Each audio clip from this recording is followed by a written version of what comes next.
মলের সাথে কথা চলতেছে আমার। 3 দিন যাবত গায়ে গিয়ে আপনার তয়া দিব। জি, আপনারা কোনো চিন্তা করেন না, আপনারা যে দাবি নিয়ে আসছেন সেই দাবি আমরা পূরণ করব, খুব শীঘ্রই পূরণ করব, আপনারা কোনো চিন্তা করেন না। উপর মলের সাথে কথা চলতেছে আমার।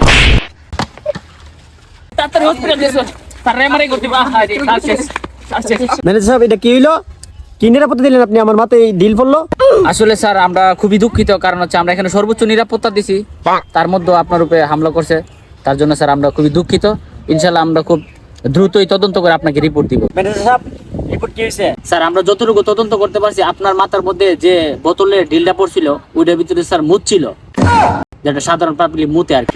আচ্ছা, সেটা বুঝতে পারলাম। তাহলে আমার মতন একজন উপদেষ্টার উপরে ঢিল মারলো, এত বড় সাহস টাকার কে মারলো এটা?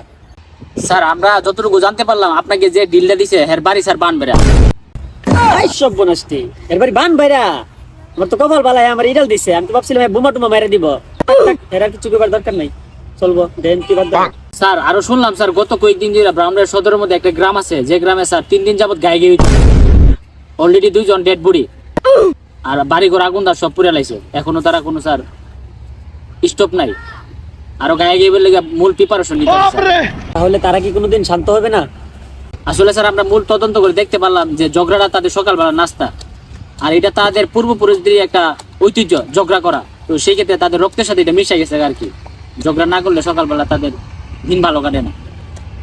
আর আপনার যে বিষয়টা, হ্যাঁ আমাদেরকে ট্রেড দিছে যে পরবর্তীতে আমরা এর কাছে যাই, তাহলে হ্যাঁ নাকি আপনার তয়া দিব।